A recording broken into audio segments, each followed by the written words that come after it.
Have you ever walked into a room and completely forgotten why you went there? Or suddenly blanked during an exam even though you knew the answer last night? Or forgotten an important name, password, deadline, or idea right at the exact moment you needed it most? What makes it worse is this feeling. My brain is betraying me.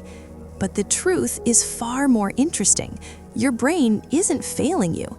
It's responding exactly the way it was designed to, just not in the modern world we live in.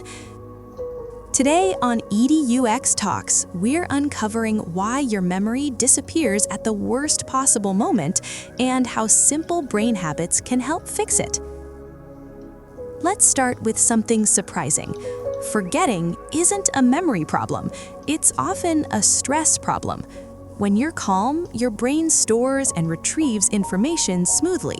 But the moment stress enters the picture, everything changes. Stress activates your brain's survival system. Your body releases cortisol and adrenaline. Your heart rate increases. Your focus narrows. This is great if you're running from danger, but terrible if you're trying to remember information. Under stress, your brain shifts priority from thinking to surviving, and memory retrieval becomes one of the first things to suffer. This is why forgetting often happens in high-pressure moments, during exams, during presentations, during interviews, during important conversations, during deadlines. The information is still in your brain, you just can't access it. It's like having a book on the shelf, but the lights suddenly go out. This phenomenon is called memory blocking. Memory blocking happens when information is stored correctly, but your brain temporarily can't retrieve it. The harder you try to remember, the more pressure you apply, the more blocked it becomes. That's why when you stop thinking about it, the memory suddenly comes back later. Your brain wasn't empty, it was overloaded. Now let's talk about cognitive overload. Your brain has limited working memory. It can only hold and process a small amount of information at once, but modern life constantly overloads it. Notifications, messages, deadlines, multitasking, background noise, emotional stress, lack of sleep, all of this fills your mental RAM. So when you need to recall something important, your brain has no space left to retrieve it smoothly. It's not that you forgot, your brain is simply crowded. Another powerful reason you forget at the worst time is that your brain remembers meaning, not importance. You might know something is important, but if it wasn't emotionally meaningful when you learned it, your brain doesn't treat it as a priority. Stressful studying, cramming, passive reading, rote memorization, these methods store information weakly, so when pressure hits, those memories are the first to disappear. Your brain protects deeply connected memories, not rushed ones. There's also something called state-dependent memory. Your brain retrieves information more easily when your mental state matches the state you were in while learning it.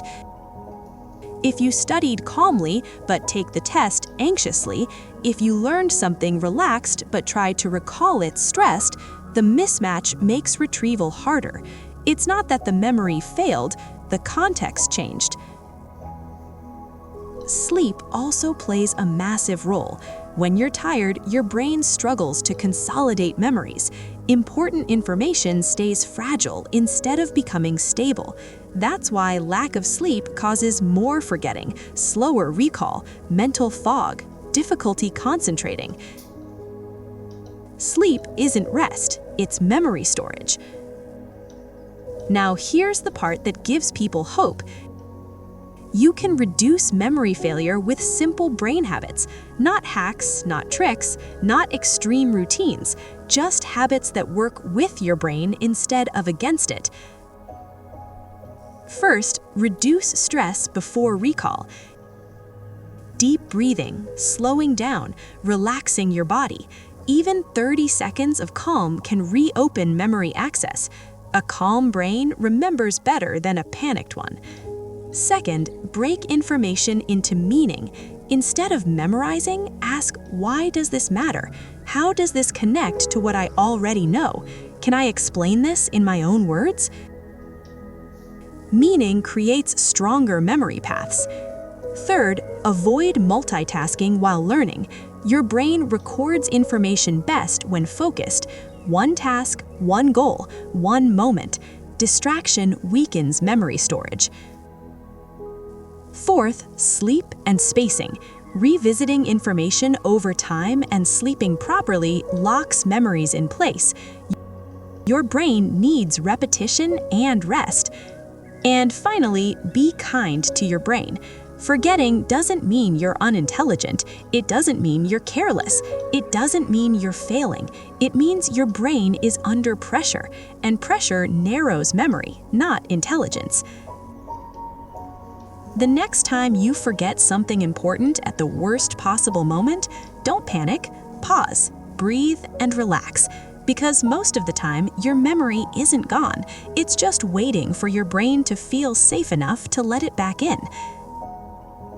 If you enjoyed this breakdown and want to understand your mind better, subscribe to EDUx Talks, where we turn everyday mental struggles into science you can actually use. Your brain isn't broken, it's just human.